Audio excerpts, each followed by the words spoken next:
మా latest videos కోసం మా ఈ తెలుగు న్యూస్ ఛానల్ సబ్స్క్రైబ్ చేసి గంట సింబల్ యాక్టివేట్ చేసుకోండి. రేపే అత్యంత మహిమాన్వితమైన పరమ పవిత్రమైన శని త్రయోదశి. శనివారం త్రయోదశి తిథి కలిసి వస్తే దానినే శని త్రయోదశి అని పిలుస్తారు. హిందూ ధర్మంలో శనిదేవుణ్ణి కర్మఫల ప్రదాత అని పిలుస్తారు. అంటే మనం చేసే పనులను బట్టి మనకు ఫలితాలను ఇచ్చే న్యాయమూర్తి ఆయన. శనిదేవుడు గనుక ప్రసన్నుడైతే అడుక్కునే వాడిని కూడా అపర కుబేరుణ్ణి చేస్తాడు. అదే ఆయన ఆగ్రహానికి గురైతే ఎంతటి మహారాజైనా సరే కష్టాల కడిలో మునిగిపోవలసిందే. అందుకే శని త్రయోదశి వంటి పర్వదినాల్లో చేసే పూజలకు పరిహారాలకు చాలా ప్రాముఖ్యత ఉంటుంది. అయితే రేపు మీరు ఉదయం సాయంత్రం స్నానం చేసే నీటిలో ఈ ఒక్క వస్తువును వేసుకుని స్నానం చేస్తే చాలు, మీకు ఉన్న సమస్త శని దోషాలు, కష్టాలు, దరిద్రము అన్నీ పటాపంచలైపోతాయి. మీరు వద్దన్నా సరే కట్టలు కట్టలుగా ధనం మీ ఇంట్లోకి వచ్చి పడుతుంది. అష్టైశ్వర్యాలు సిద్ధిస్తాయి. ధన సంపాదన పెరుగుతుంది. ముఖ్యంగా గ్రహదోషాల బారి నుండి బయటపడగలుగుతారు. మరి అసలు శని త్రయోదశి విశిష్టత ఏమిటి? ఈరోజు చేసే స్నానం ఎందుకు అంత ప్రత్యేకమైనది? ఆ స్నానపు నీటిలో ఏం కలుపుకోవాలో ఇప్పుడు మనం ఎంతో వివరంగా తెలుసుకుందాం. అలాగే శని త్రయోదశి రోజు ఏ కూరలు తినకూడదు, ఏ వస్తువులను పొరపాటున కూడా కొనకూడదు, ఏ చెట్టును తాకితే అష్టైశ్వర్యాలు సిద్ధిస్తాయి అనే విషయాలను కూడా తెలుసుకుందాం. ఫ్రెండ్స్, ముందైతే ఈ వీడియోకి ఒక లైక్ కొట్టి కింద ఉన్న కామెంట్ బాక్సులో ఓం శ్రీ శనీశ్వరాయ నమః అని భక్తితో కామెంట్ చేయండి. శని నవగ్రహాలలో అత్యంత సున్నిత మనస్కుడు, పరమ భాగవతోత్తముడు. జీవుల కర్మ ఫలాన్ని అనుసరించి వారికి ఫలాన్ని ప్రాప్తింపచేస్తాడు. శని భగవంతుణ్ణి ప్రసన్నం చేసుకుంటే ఎటువంటి బాధలు భయాలు ఉండవు. శని భగవంతుణ్ణి ప్రసన్నం చేసుకోవటం తేలికైన విషయమే. శని త్రయోదశి రోజున సూర్యోదయానికి ముందే స్నానం చేసి నువ్వుల నూనెతో శనికి అభిషేకం చేయాలి. కాకికి నైవేద్యం పెట్టాలి. నల్ల నువ్వులు, నువ్వుల నూనె నల్లని వస్త్రంలో ఉంచి దానం చేయాలి. శనీశ్వరుడు ఎంత ఇబ్బందులు కలిగిస్తాడో మన జీవితంలో కొన్ని దశల్లో అంతకు మించిన మేలును కలిగిస్తాడు. ఛాయాదేవి సూర్య భగవానుల పుత్రుడైన శని కుంభ మకర రాశులకు అధిపతి. పడమటి వైపు ముఖాసీనుడై ఉంటాడు. శని త్రయోదశి రోజు మద్యం మాంసాలు ముట్టరాదు. వీలైన వారు శివార్చన తామే స్వయంగా చేస్తే మంచిది. ఈరోజు శనిగ్రహ స్థాన దోషాల వలన బాధపడేవారు నీలాంజన సమాభాసం రవిపుత్రం యమాగ్రజం ఛాయా మార్తాండ సంభూతం తం నమామి శనేశ్వరం అనే స్తోత్రాన్ని వీలైనన్ని ఎక్కువ సార్లు పఠిస్తే మంచిది. ఈ రోజంతా వీలైనంత వరకు ఏ పని చేస్తూ ఉన్నా మౌనంగా ఉంటూ దైవచింతనతో ఉండాలి. అందరిలోనే ప్రతి జీవిలోనూ దేవుణ్ణి చూడగలగాలి. ఎవ్వరితోనూ వాదనలకు దిగరాదు. ఆకలితో ఉన్న వారికి పశుపక్షాది జీవులకు భోజనం పెడితే మంచిది. శని దోషాలు ఉన్నవారు ఆంజనేయ స్వామిని పూజిస్తే దోషాలు తగ్గుతాయని శాస్త్రాలు చెప్తూ ఉన్నాయి. శనిగ్రహం ఎంత క్రూర స్వభావుడో అంతటి సౌమ్యము ఉన్నవాడు. ఒకసారి శనిదేవుడు హనుమను సమీపించి, మారుతి, నేను శనిని అందర్నీ పట్టి బాధించాను, ఇంతవరకు నిన్ను పట్టలేదు, ఇప్పుడు చిక్కావు నువ్వు నాకు అన్నాడు. దానికి హనుమ, శనీశ్వరుడా, నన్ను పట్టుకుంటావా లేక నాలో ఉంటావా? నాలో ఉండదలిస్తే ఎక్కడ ఉండాలని కోరికగా ఉంది అని ప్రశ్నించాడు. దానికి శని, హనుమ శిఖరం మీద ఉంటానని చెప్పాడు. సరేనని శిరస్సు మీద శనిని చేర్చుకున్నాడు మారుతి. ఆయనకు శనిని బాధించాలని మనసులో కోరిక కలిగింది. అప్పుడు హనుమ ఒక మహాపర్వతాన్ని పైకి లేపించి నెత్తి మీదకు ఎత్తించుకున్నాడు. కుయ్యో మొర్రో అని ఆ భారం భరించలేక శని గిలగిలా తన్నుకున్నాడు. బరువు దించమని ప్రాధేయపడ్డాడు. జాలి కలిగి పర్వతాన్ని విసిరేసి శనిని తోకకు చుట్టి సేతువుకు ప్రదక్షిణం చేయించటం మొదలుపెట్టాడు హనుమ. ఊపిరాడక శని వలవలా ఏడ్చాడు. తోకలో బంధింపబడి ఉన్నందున నేల మీద పడి దొర్లుతూ ఏడుస్తూ ప్రార్థించాడు. శని స్తోత్రాలకు పవనకుమారుడు సంతోషించి, మందా, నన్ను పట్టుకుని పీడిస్తానని ప్రగల్భాలు పోయావు, అప్పుడే గిజగిజాలాడిపోతున్నావే అని ప్రశ్నించాడు హనుమ. ప్రజలను బాధించటమే నీ ధర్మంగా ప్రవర్తిస్తున్నావు, అందుకని నిన్ను ఒక రకంగా శాసించి వదిలిపెడుతున్నాను అన్నాడు. గత్యంతరం లేక శని సరే అన్నాడు. అప్పుడు హనుమ, ఓ శనిదేవ, నువ్వు నా భక్తులను బాధించరాదు, నన్ను పూజించే వారిని, నా మంత్రాన్ని జపించే వారిని, నా నామస్మరణ చేసేవారిని, నాకు ప్రదక్షిణం చేసేవారిని, దేవాలయాన్ని సందర్శించేవారిని, నాకు అభిషేకం చేసేవారిని ఏ కాలంలోనైనా సరే ముట్టుకోకూడదు, బాధించకూడదు. మాట తప్పితే కఠినాతి కఠినంగా నిన్ను దండిస్తాను అని చెప్పి శనితో వాగ్దానం చేయించుకొని వదిలిపెట్టాడు హనుమ. హనుమ శనిని తోకతో నేల మీద పడేసి లాగటం వల్ల శని శరీరమంతా గాయాలై బాధించాయి. ఆ బాధ నివృత్తికే శనికి తైలాభిషేకం చేస్తారు. ఈ విధంగా తైలాభిషేకం చేసిన వారిని శనిదేవుడు బాధించటం లేదు. అలాగే హనుమ భక్తులను కూడా శని బాధించడు అని స్వయంగా శనిదేవుడే హనుమంతుడికి మాట ఇచ్చాడు. త్రయోదశి శనివారం నాడు వస్తే ఆ రోజును శని త్రయోదశిగా వ్యవహరిస్తూ ఉంటారు. శనివారం శ్రీ మహావిష్ణువునకు చాలా ఇష్టమైన రోజు. అందుకే ఆ రోజు వెంకటేశ్వర స్వామికి మనం పూజలు చేస్తూ ఉంటాం. త్రయోదశి శివుడికి ఇష్టమైన తిథి. క్షీరసాగర మదనం జరిగి అమృతం ఉద్భవించిన తర్వాత అలాహలాన్ని దిగమింగి తన కంఠంలో దాచుకుని లోకాలను కాపాడిన శివుడికి కృతజ్ఞతలు చెప్పడానికి దేవతలందరూ ఆయన వద్దకు వెళ్ళినది ఈ త్రయోదశి తిథి నాడే అని పురాణాల ద్వారా తెలుస్తుంది. అందుకే త్రయోదశి శనివారం నాడు వస్తే శివకేశవులకు అత్యంత ప్రీతిపాత్రమైన దినమని పురాణాలు పేర్కొంటూ ఉన్నాయి. శని జన్మించిన తిథి కూడా త్రయోదశే. అందుకనే శని త్రయోదశికి అంతటి విశిష్టత ఏర్పడింది. ఈ రోజున శనికి ప్రత్యేకమైన పూజలు చేస్తే శని దోషాలైన ఏలినాటి శని, అష్టమ శని తదితర దోషాల నుంచి విముక్తి లభిస్తుందని జ్యోతిష్యులు చెప్తూ ఉన్నారు. ఎల్లకాలం పరిస్థితులన్నీ అనుకూలంగా ఉంటే జీవితంలో మజా ఏముంటుంది? మధ్య మధ్యలో కష్టాలు వస్తూ ఉంటేనే కదా జీవితపు విలువ తెలుస్తుంది. ఎప్పుడూ సత్కారాలే ఉంటే మదానికి హద్దేముంటుంది? అప్పుడప్పుడు అవమానం ఎదురుపడితే అహంకారం తగ్గిపోతుంది. ఇలా మనిషికి అప్పుడప్పుడు మొట్టికాయలు వేస్తూ అతని నడవడిని సరిదిద్దే దైవమే శనీశ్వరుడు. జీవులు ప్రాణాలతో ఉన్నప్పుడు వారి పాపాలకు తగిన ప్రాయశ్చిత్తాన్ని కలిగించేవాడు. సూర్య భగవానునికి ఆయన సతీ ఛాయాదేవికి కలిగిన సంతానమే శనిదేవుడు.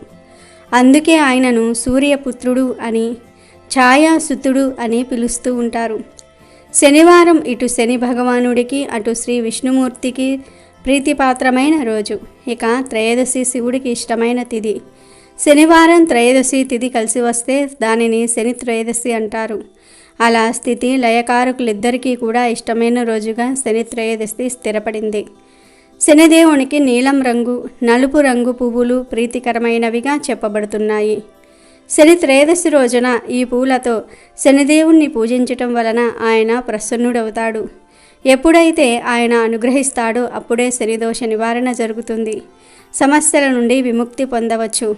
శని త్రయోదశి రోజు ఉదయాన్నే నవగ్రహ ఆలయానికి వెళ్ళి శనిదేవుడికి దీపం పెట్టి నువ్వుల నూనెతో అభిషేకం చేసి నువ్వులు బెల్లము కలిపి ముద్దలాగా చేసి ప్రసాదంలా పెట్టి హారతి ఇవ్వాలి.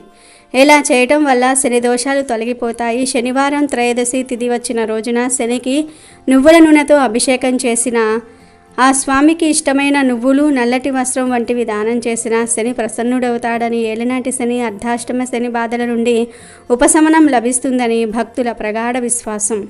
ఇక శనిదేవుడికి ఎంతో ఇష్టమైన ఈ శని త్రయోదశి రోజున ఇంట్లోని ఆడవారు పొరపాటున కూడా తోటకూరను అలాగే కాకరకాయను వండకూడదు. ఏ రూపంలో కావచ్చు, కూర రూపంలో కావచ్చు, ఏ రూపంలోనూ కూడా ఈరోజు తోటకూరను మరియు కాకరకాయను వండకూడదు. కనీసం పప్పులో కూడా తోటకూరను వేయకూడదు. కూరల రూపంలోనే కాదు ఏ రూపంలోనూ కూడా ఈరోజు తోటకూరను కాకరకాయను తినకూడదు. అసలు టచ్ కూడా చేయకూడదు. కాదని ఈరోజు తోటకూరను కానీ కాకరకాయను కానీ ఏ రూపంలో అయినా సరే తిన్నారంటే మాత్రం అప్పుల పాలైపోతారు. శనిదేవుడి ఆగ్రహానికి గురి అవుతారు. ఆర్థిక సమస్యలు వస్తాయి. ఒకరి దగ్గర చెయ్యి చాచి ధనం అడుక్కునే స్థాయికి పోతారు. కనుక ఆడవారు ఈరోజు ఇంట్లో తోటకూర కాకరకాయను వండకుండా జాగ్రత్తగా ఉండండి. వీటితో పాటు ఈ శని త్రయోదశి రోజు నాన్ వెజ్ను కూడా తినకూడదు. అంటే మాంసము, చేపలు, రొయ్యలు, పీతలు ఇలాంటివేమీ కూడా తినకూడదు. సాధారణంగా శనివారం రోజు చాలామందికి వీకెండ్ కనుక సెలవు దొరుకుతుంది. దానితో చాలామంది జాబ్ చేసేవారు శనివారం రోజు ఖాళీగా ఉన్నాం కదా అని టైం దొరికిందని ఆ రోజు చికెన్, మటన్ కొని తెచ్చుకొని వండుకొని తింటూ ఉంటారు. లేదా బయట మాల్స్, రెస్టారెంట్స్కి వెళ్ళి అక్కడ నాన్ వెజ్ ఐటమ్స్ కొనుక్కొని తింటూ ఉంటారు. లేదా లేదా శనివారం సాయంత్రం నూడిల్స్ బళ్ళ దగ్గరకు, బిర్యానీ షాపుల దగ్గరకు వెళ్ళి అక్కడ ఏదో ఒకటి నాన్ వెజ్ కొనుక్కొని తింటూ ఉంటారు. మామూలు శనివారాల్లో ఇలా చేసినా తప్పులేదు, కానీ ఈ శనివారం రోజు శని త్రయోదశి కలిసి వచ్చింది కనుక ఈరోజు పొరపాటున కూడా అలా చేయకండి. నాన్ వెజ్ తినకండి. కాదని ఈరోజు నాన్ వెజ్ తింటే మహాపాపం తగులుతుంది. శనిదేవుడి ఆగ్రహానికి గురి అవుతారు, నరకానికి పోతారు, చాలా కష్టాలను ఎదుర్కోవలసి వస్తుంది. శనిదేవుడి కష్టానికి గురైతే జీవితం ఎంత అస్తవ్యస్తంగా మారుతుందో మాటల్లో చెప్పలేము. కాబట్టి ఈరోజు ఎవరూ నాన్ వెజ్ తినవద్దు. ఎందుకంటే శనిదేవుడికి మూగ జీవాల మీద ప్రేమ ఎక్కువ. కనీసం ఈ ఒక్కరోజైనా కోడి మాంసాన్ని, మటన్, చేపలను, పీతలను చంపకుండా తినకుండా ఉంటే మీకే మంచిది. కనుక ఈ శని త్రయోదశి రోజున తోటకూర, కాకరకాయ, నాన్ వెజ్ ఈ 3 కూరలను ఎవ్వరూ వండవద్దు, తినవద్దు. కాదని వండినా తిన్నా దేవుడి కోపానికి గురి అవుతారు. 7 జన్మల దరిద్రం పడుతుంది, మహాపాపం చుట్టుకుంటుంది. తెలియక ఈరోజు ఈ కూరను తింటే ఫ్యూచర్లో అనేక కష్టాలు అనుభవించాల్సి వస్తుంది. సమస్యలు, బాధలు ఎదుర్కొంటూ ఉంటారు. ఆర్థిక సమస్యలు ఎదురవుతాయి. చేతిలోని ధనమంతా కూడా ఖర్చు అయిపోతుంది. చేతిలో రూపాయి కూడా మిగలదు. అప్పుల పాలైపోతారు. కనుక అందరూ శని త్రయోదశి రోజు ఈ నియమాలను తప్పకుండా పాటించండి. శని త్రయోదశి నాడు కొన్ని వస్తువులు అస్సలు కొనకూడదు. ఆ వస్తువులు ఏమిటో చూద్దాం. ఈరోజు చెక్కతో చేసిన ఫర్నిచర్ అస్సలు కొనకూడదు. అలాగే వంకాయలు, నల్ల మిరియాలు ఈరోజు కొనకూడదు. ఇలా చేస్తే శనిదేవుని అనుగ్రహంతో సమస్యలు వచ్చి పడతాయి. ఇంట్లోని సంపద హరించుకుపోతుంది. ముఖ్యంగా ఉప్పును ఎవరికీ కూడా దానం ఇవ్వరు. కానీ శని త్రయోదశి రోజు ఉప్పుని ఎవరికైనా సరే దానం ఇవ్వవచ్చు. ఇలా చేస్తే సమస్యలన్నీ కూడా తొలగిపోతాయి. కానీ శని త్రయోదశి రోజు ఎట్టి పరిస్థితుల్లోనూ ఉప్పును కొనకూడదు. ఇలా శని త్రయోదశి రోజు ఉప్పును కొంటే ఆర్థిక సమస్యలు వస్తాయి. అలాగే ఈరోజు కొత్త వాహనాలను అస్సలు కొనకూడదు. ఇనుప వస్తువులు కొనకూడదు. కొంటే ప్రమాదాల బారిన పడతారు. చాలామంది తెలియక ఫ్యాన్సీ షాపుల్లో హెయిర్ పిన్లు, పిన్నీసులు కొంటూ ఉంటారు, వారం తిది చూసుకోకుండా. ఒక్కసారి గమనించండి. శని త్రయోదశి రోజు మినప్పప్పు, వంట నూనె కూడా కొనకూడదు. కానీ వీటిని ఈరోజు దానం చేస్తే చాలా మంచిది. ఈరోజు కాకులకు అన్నం పెడితే శనిదేవుడు చాలా సంతోషిస్తాడు. ఇక ఈరోజు ఆవాలు, ఆవ నూనెను పొరపాటును కూడా కొనకూడదు, తినకూడదు కూడా. కానీ పేదలకు దానం చేస్తే చాలా మంచిది. ఇక ఈరోజు ఆవ నూనెను లేదా నువ్వుల నూనెను శని విగ్రహంపై పోసి అభిషేకం చేస్తే చాలా మంచిది. ఇక శని త్రయోదశి రోజు పరుషంగా మాట్లాడకూడదు. మన నోటిత అనకూడని మాటలు అనకుండా ఉంటే చాలా మంచిది. ఎందుకంటే ఈరోజు ఎవరైతే అనకూడని మాటలు అని ఇతరులను బాధ పెడతారో వారు శనిదేవుని ఆగ్రహానికి గురై అష్ట కష్టాల పాలవుతారు. అందుకే శని త్రయోదశి రోజు అవసరానికి తగ్గట్టు తక్కువగా మాట్లాడుకోవటం చాలా మంచిది. ఈరోజు ఎవరితో కూడా వాదనకు దిగకూడదు. అది పరమ దరిద్రం. శనిదేవుని ఆగ్రహానికి గురి అవుతారు. ఈరోజు ఎవరైతే వారి తల్లిదండ్రులకు పాదాభి నమస్కారం చేసుకుంటారో వారికి శనిదేవుడు ఉత్తమ ఫలితాలను కలగజేస్తాడు. అలాగే ఈరోజు అనాథ ఆశ్రమాల్లో, వృద్ధాశ్రమాల్లో దానాలు చేస్తే శని చాలా సంతోషిస్తాడు. కార్మికులకు, పేద రైతులకు ఏదో ఒక సహాయం చేస్తే శనిదేవుడు సంతోషించి సకల శుభాలను కలగజేస్తాడు. ఓ వ్యక్తి పూర్వజన్మలో చేసిన కర్మల ఫలితాలనే ఈ జన్మలో అనుభవిస్తాడు. అందుకే ప్రతి వ్యక్తి తన మహర్దశ, అంతర్దశలను తెలుసుకోవాల్సిన అవసరం ఉంది. జీవితంలో ఎదురయ్యే చేదు అనుభవాల నుంచి తప్పించుకోవడానికి ఇది చాలా అవసరం. శని మంచి దృష్టితో ఉంటే జీవితం ఆనందమయమవుతుంది. అదే శనిదేవుడు వక్ర దృష్టి పడిందంటే అంతే సంగతులు. ఆయన అనుగ్రహం ఉంటే రాజ్యాలేలే చక్రవర్తులు అవుతారు, లేదా అనేక ఇబ్బందుల పాలవుతారు. చెడు కార్యాల్లో నిమగ్నమైన వారినే శనీశ్వరుడు పీడిస్తూ ఉంటాడు. ఎంత దైవాంశ సంభూతులైన వారి వారి కర్మలను అనుసరించి ఫలితాలను అనుభవించి తీరాలి. చెడు కార్యాలకు పాల్పడిన వారికి శనిదేవుడు తప్పనిసరిగా శిక్ష విధిస్తాడు. పురాణాల ప్రకారం సూర్య భగవానుడు కర్మలకు సాక్షి అయితే శనిదేవుడు వాటి ఫలితాలను నిర్దేశిస్తాడు. ఆయా ఫలితాలను మాతృగర్భం నుండి వెలువడిన మరుక్షణం నుంచి అనుభవించటం మొదలవుతుంది. మంచి కార్యాలు చేసిన వారికి శనిదేవుడు చల్లగా చూసి అద్భుతమైన జీవితం ప్రసాదిస్తాడు. ఇది అర్థం చేసుకొని వారు శని భగవానుని క్రూరాత్మునిగా భావిస్తూ ఉంటారు. ఇది కేవలం మూర్ఖత్వం. శనిదేవుడికి భయపడటం అవివేకం. ఆయన మానవ కర్మలకు ప్రతిఫలాన్నిచ్చే దైవం. అలుపు సొలుపు లేకుండా బిజీగా ఉండే లైఫ్లో కొంచెం సమయాన్ని సత్కార్యాలకు కేటాయించాలి, నిజాయితీగా జీవించాలి. శనిదేవుడికి జీవరాశులపై కర్మల ఫలితాలను ఇచ్చే వరప్రదాదినిగా బాధ్యతలు ఉన్నాయి. ఆయన తన బాధ్యతలను నిజాయితీగా, ఖచ్చితత్వంతో, సమవర్తిగా నిర్వహిస్తూ ఉంటాడు. ఇందులో ఎటువంటి పక్షపాత బుద్ధి లేదు. దీనికోసం ఆయనను పూజించాలే కానీ భయపడకూడదు. ప్రకృతి నియమాలను అనుసరించి ఏ జీవైనా సరే తన వంశ పారంపర్య లక్షణాలను వదులుకోడు. శనిదేవుడు మంచి మార్గంలో నడిచే మానవులకు సేవకుడిలాగా, ముక్తి ధామానికి కొనిపోయే మార్గదర్శిలాగా కూడా పనిచేస్తూ ఉంటాడు. శనిదేవుని అనుగ్రహం పొందడానికి ఎన్నో మార్గాలున్నాయి. ముఖ్యంగా ఓర్పు, సహనం కలిగి ఉండటం ప్రధానం. అవినీతి, అపసవ్య మార్గాలలో పనులు సాధించుకోవాలనుకునేవారు, ధనార్జన చేసేవారు తొలుత విజయం పొందగలిగిన చివరకు దక్కించుకునేది అశాంతినే. తాత్కాలిక విజయాలు సాధించిన వారు శనిదేవుని కోర్టులో తప్పక శిక్ష అనేది అనుభవిస్తూ ఉంటారు. మానవులు తాము చేసిన ప్రతి దుష్కర్మకు జవాబు చెప్పి తీరాల్సిందే. అక్కడ ఏ దేవుడు శనీశ్వరుడి బారి నుంచి తప్పించుకోలేరు. ఆయన ఒక్కసారి తీర్పు ప్రకటిస్తే దానికి తిరుగులేదు. త్రిమూర్తులలో ఎవ్వరూ దానిని సరిచేయలేరు, కనీసం అడ్డుకోలేరు. ఆయన ముందు మంచి పనులు, ప్రార్థనలు, భక్తియుతులు తప్ప ఏమీ చేయకూడదు. శనిదేవుడు చెడ్డవారిని, తప్పులు చేసిన వారిని పట్టి పీడించటం ద్వారా వారిలో పశ్చాత్తాపాన్ని కలగజేస్తాడు. మోక్షం దిశగా వారి ఆలోచనలను పురిగొలుపుతూ ఉంటారు. గర్వంతో విర్రవీగే వారిని నేలకు దించుతాడు. శనీశ్వరుడు మానవులలోని మాలిన్యాన్ని కడిగివేస్తాడు. ఆ శనిదేవుడికి ఎంతో ఇష్టమైన ఈ శని త్రయోదశి రోజు ఒక ప్రత్యేకమైన చెట్టును తాకితే చాలు, 1 గంటలో మీ ఒంట్లోని నెగిటివ్ ఎనర్జీ అంతా కూడా పోయి రాజయోగం పడుతుందని పెద్దలు చెప్తూ ఉన్నారు. మరి ఆ చెట్టు ఏమిటి అంటే రావి చెట్టు. శని త్రయోదశి రోజు మీకు దగ్గరలో రావి చెట్టు ఎక్కడ ఉంటే అక్కడకు వెళ్ళి ఆ చెట్టును తాకితే చాలు, శని అనుగ్రహంతో అష్టైశ్వర్యాలు సిద్ధిస్తాయి. ఈరోజు మీకు ఎక్కడా రావి చెట్టు కనిపించినా ఆ చెట్టుకు చెంబుతో నీళ్లు పోసి తర్వాత చెట్టుకు నమస్కారం చేసుకొని 21 సార్లు ఆ చెట్టును తాకండి. అలా తాకేటప్పుడు మీ కోరికను చెప్పుకోండి. ఇలా రావి చెట్టును తాకిన తర్వాత కాసేపు ఆ చెట్టు క్రింద కూర్చోండి. అంటే ఒక 5 నిమిషాలు అలా ప్రశాంతంగా చెట్టు కింద కూర్చోండి. ఆ తర్వాత ఇంటికి వెళ్ళండి. ఇదంతా చేయలేకపోతే కనీసం రావి చెట్టును 21 సార్లు తాకండి చాలు. ఈరోజు రావి చెట్టును తాకితే శని దోషాలు పోతాయి. ఆ రావి చెట్టులోని అద్భుత శక్తులు మీలోనికి ప్రవేశిస్తాయి. మీ ఒంట్లోని రోగాలు, నెగిటివ్ ఎనర్జీ పోతుంది. మీ శరీరంలోని అలసట, నీరసము పోతాయి. 1 గంటలోనే మీ ఒంట్లోని చెడు శక్తులన్నీ కూడా పోతాయి. మంచి పాజిటివ్ ఎనర్జీ వస్తుంది. మీ కష్టాలు, బాధలు పోయి రాజయోగం పడుతుంది.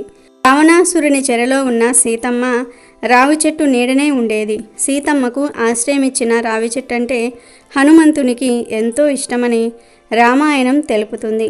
రావి చెట్టును పూజించటం వలన శని బాధలు తొలగుతాయి, సంతాన ప్రాప్తి కలుగుతుంది, వివాహ సమస్యలు తీరుతాయి, లక్ష్మీ కటాక్షం కలుగుతుంది. ఇన్ని విశిష్టతలు కలిగిన రావి చెట్టును మీరు కూడా శని త్రయోదశి రోజు ముట్టుకొని శుభ ఫలితాలను పొంది సంతోషంగా జీవించండి. ఇక అసలు విషయంలోనికి వస్తే శని త్రయోదశి రోజు చేసే స్నానం కేవలం శరీరాన్ని శుద్ధి చేయటం మాత్రమే కాదు, మీ జాతకంలో ఉన్న అశుభ ఫలితాలను తుడిచిపెట్టి మీ దశను మార్చేసే ఒక అద్భుతమైన శక్తిని కలిగి ఉంటుంది. ఈ శని త్రయోదశి రోజున ఉదయం మరియు సాయంత్రం 2 సార్లు స్నానం చేయటం అత్యంత శుభకరం. ఇలా చేయటం వల్ల మీ శరీరానికి ఒక నూతన ఉత్తేజం రావటమే కాకుండా మీ చుట్టూ ఉన్న నెగిటివ్ ఎనర్జీ మొత్తం తొలగిపోతుంది. అష్టైశ్వర్యాలు సిద్ధించడానికి, ధనలాభం కలగడానికి, మీ ఇంట్లో ఉన్న ధన సమస్యలు తీరిపోవడానికి ఈ స్నానమే ఒక మార్గం. అంతేకాదు మీ శరీరంలోని దీర్ఘకాలిక రోగాలు, దరిద్రము, పీడలు, అలాగే మీ జాతకంలో ఉన్న గండాలు కూడా తొలగిపోతాయి. ఈరోజు అభ్యంగన స్నానం చేస్తే చాలా మంచిది. అభ్యంగన స్నానం అంటే ఏమిటి అంటే ఒళ్ళంతా నువ్వుల నూనెను రాసుకొని కాసేపు ఆగి ఆ తర్వాత స్నానం చేయడాన్నే అభ్యంగన స్నానం అంటారు. దేవుడికి నువ్వుల నూనె అంటే అత్యంత ప్రీతిపాత్రమైనది. పురాణాల ప్రకారం శనిదేవుడు గాయపడినప్పుడు ఆయన గాయాలకు నువ్వుల నూనెతో ఉపశమనం లభించిందంట.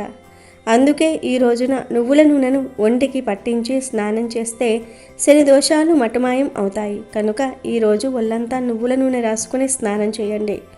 ఇక ఈరోజు ఉదయం మరియు సాయంత్రం స్నానం చేసే నీటిలో ఒక శంకు పుష్పాన్ని కానీ లేదా కొన్ని నువ్వులను కానీ లేదా అవి కూడా దొరకని పక్షంలో 7 వేప ఆకులను కానీ వేసుకొని స్నానం చేయాలి. ఈ మూడిటిల్లో ఏది వేసి స్నానం చేసినా కూడా అద్భుతమైన ఫలితాలు ఉంటాయి. దోషాలు పోతాయి, అష్టైశ్వర్యాలు సిద్ధిస్తాయి. మొదటిగా శంకు పువ్వు. శనిదేవుడికి నీలం లేదా ఊదా రంగు అంటే చాలా ఇష్టం. శంకు పువ్వులు సహజంగానే నీలం రంగులో ఉండి దైవిక శక్తిని కలిగి ఉంటాయి. కనుక ఒకవేళ మీకు శంకు పువ్వు దొరికితే దానిని తీసుకుని మీ చేతిలో లైట్గా నలిపి మీరు స్నానం చేసే నీటిలో కలుపుకోండి. ఇలా చేయటం వల్ల ఆ పువ్వులోని శక్తి నీటిలోనికి ప్రవహిస్తుంది. ఈ నీటితో స్నానం చేస్తే మీ జాతకంలో ఉన్న కఠినమైన దోషాలు కూడా కేవలం ఒకే గంటలోనే అదుపులోనికి వస్తాయి. శంకు పువ్వు శనిదేవుని ఆయుధం లాంటిది.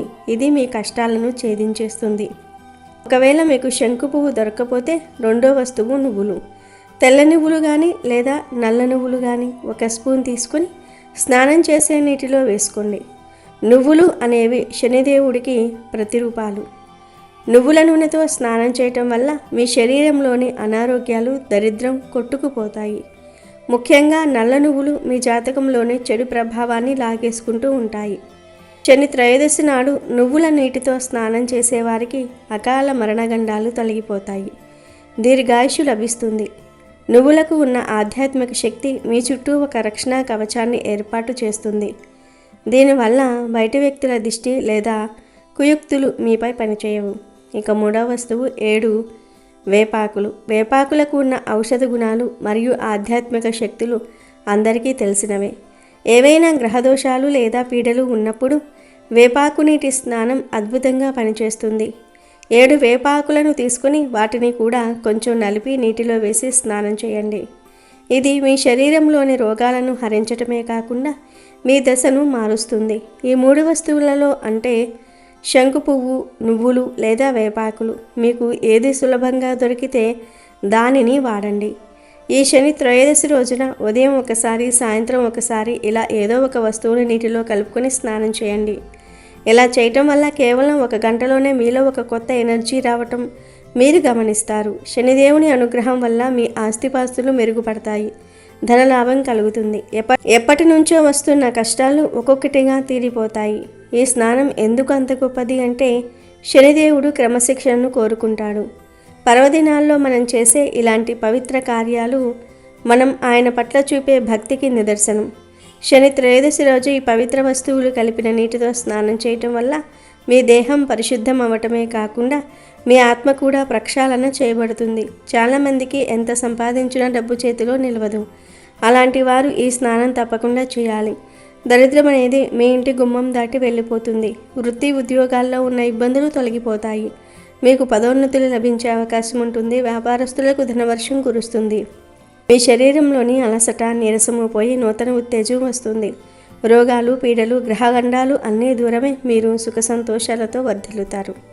ఒక్కరోజు మీరు చేసే ఈ చిన్న స్నానపు పరిహారం మీ జీవితకాలపు కష్టాలను దూరం చేసే శక్తిని కలిగి ఉంటుంది. మీ దశ తిరిగిపోవటం అంటే మీ అదృష్టం తలుపు తట్టడం అని అర్థం. కాబట్టి రేపటి శని త్రయోదశిని అస్సలు వదులుకోవద్దు.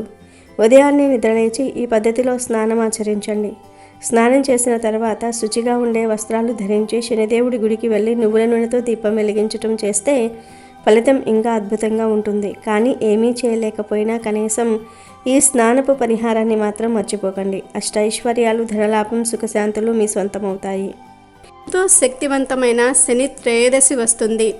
అయితే ఈరోజు మీకు ఏ సమయంలో అయినా సరే కాకి కనిపిస్తే ఇప్పుడు మనం చెప్పే విధంగా చెయ్యండి. తప్పక శని దోషాల నుండి విముక్తి కలిగి శని దేవుడు ఎంతో సంతోషించి మీకు సకల ఐశ్వర్యాలను కూడా ప్రసాదిస్తాడని వేద పండితులు మరియు శాస్త్రాలు చెప్తూ ఉన్నాయి.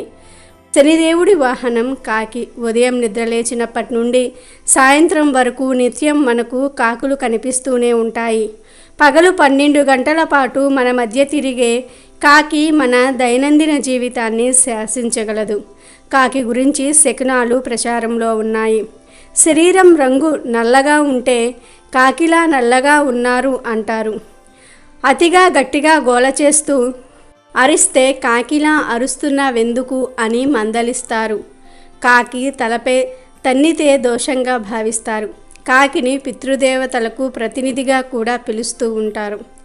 కాకి ఇంటి దగ్గర అరిస్తే ఇంటికి బంధువులు వస్తున్నారు అని చాలామంది నమ్ముతారు. ఆంజనేయుడు సీతమ్మను వెతుకుతూ లంకలో సీతమ్మ దగ్గరకు రాగానే చెట్టుపై ఉన్న కాకి గట్టిగా అరుస్తుంది. అలా ఆ రోజు కాకి ఆంజనేయుడు వచ్చిన వార్తను సీతమ్మకు తెలియజేసిందని ఈ నమ్మకం పుట్టుకు వచ్చింది. అంతేకాదు ఆంజనేయుడు రావటం సీతమ్మకు శుభవార్తే కాబట్టి కాకి అరిస్తే శుభవార్త వస్తుందని కూడా నమ్ముతారు. శని త్రయోదశి రోజు మీకు ఏ సమయంలో అయినా సరే కాకులు కనిపిస్తే ఈ ఒక్క పనిని చెయ్యండి. తప్పకుండా మీకు ఉండే శని దోషాలు తొలగిపోతాయి. శనిదేవుని అనుగ్రహం కూడా కలుగుతుంది. ఈ రోజు ఎప్పుడైనా సరే కాకి కనిపిస్తే ఏదో ఒక ఆహారాన్ని కాకికి పెట్టండి. అలా ఆహారం పెట్టిన తర్వాత కాకి ఆ ఆహారం తింటున్న సమయంలో 3 సార్లు శనేశ్వరాయ నమః అని అనుకోండి. కుదిరితే ఈరోజు నువ్వుల నూనెతో కాల్చిన చపాతీలు కాకులకు ఆహారంగా సమర్పించండి.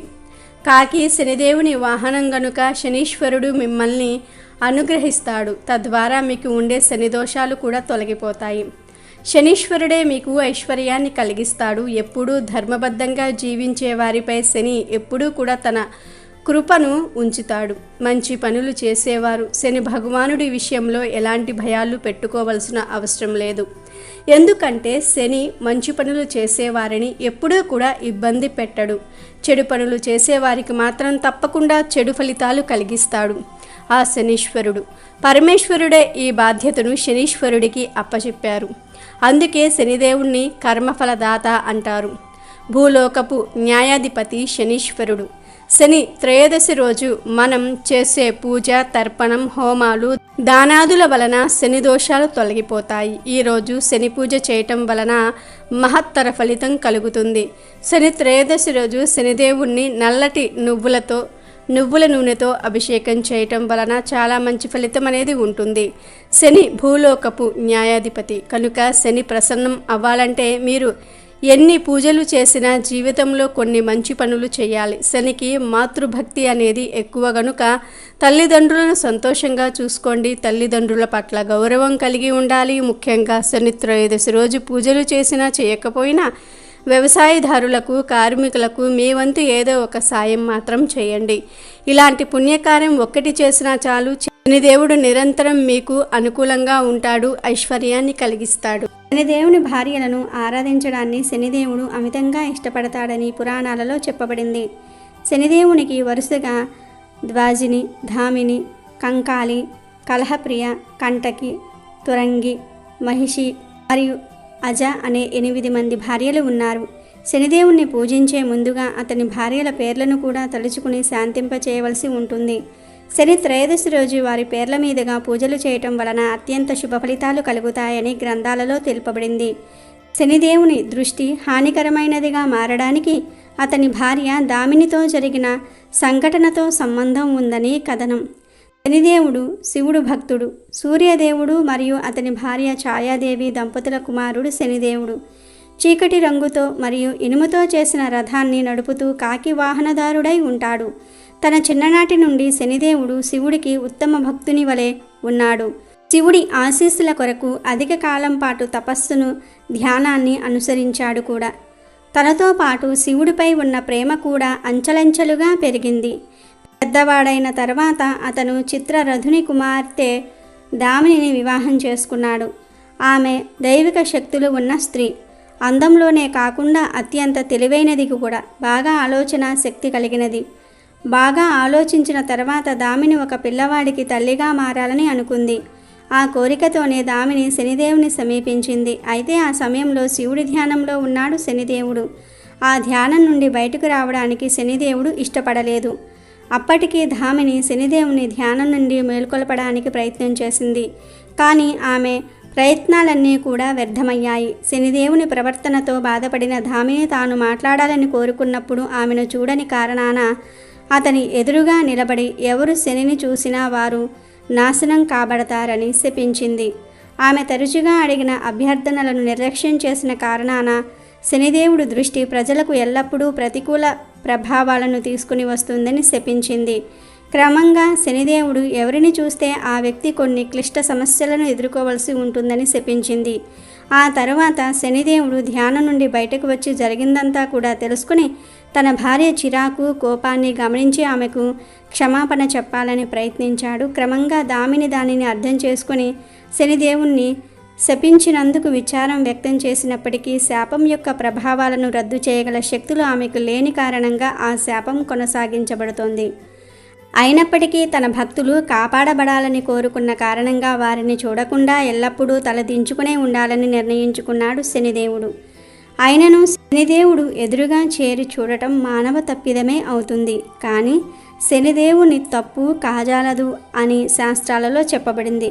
కావున నవగ్రహారాధన చేసే సమయంలో కూడా శనిదేవుణ్ణి తల దించుకునే ఆరాధించాలి. శనివారం రోజు ఈ ఆకుకు కొన్ని శక్తులు వస్తాయి.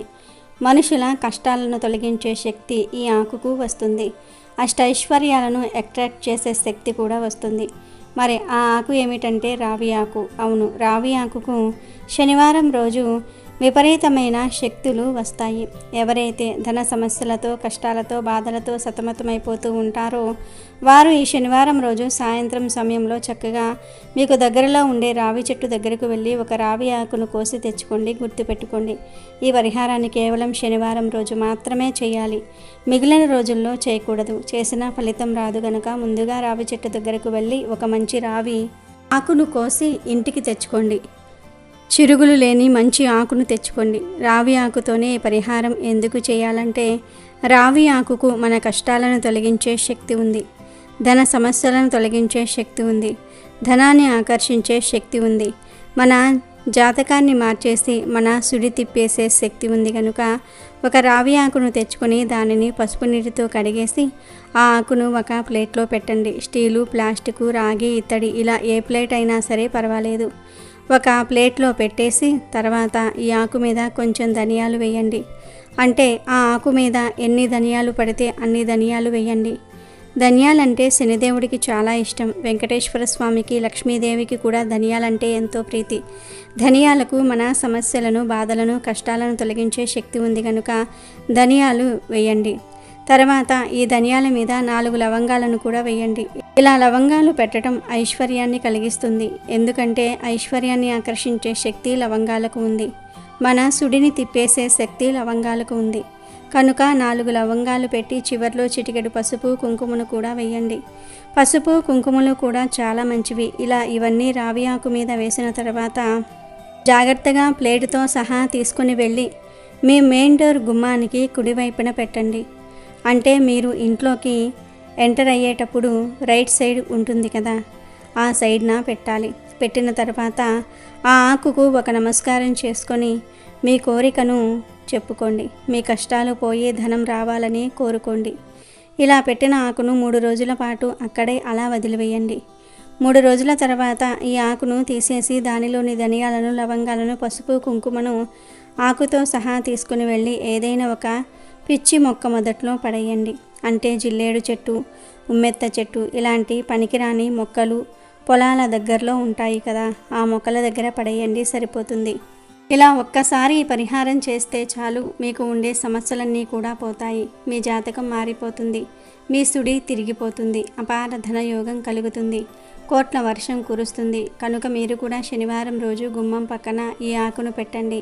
శుభ ఫలితాలను పొంది సంతోషంగా జీవించండి. అమెజాన్లో బెస్ట్ డిస్కౌంట్స్ కోసం వీడియో డిస్క్రిప్షన్లో లింకు ఉంది, చూడండి. అలాగే మా టెలిగ్రామ్ ఛానల్ సబ్స్క్రైబ్ చేసుకోండి.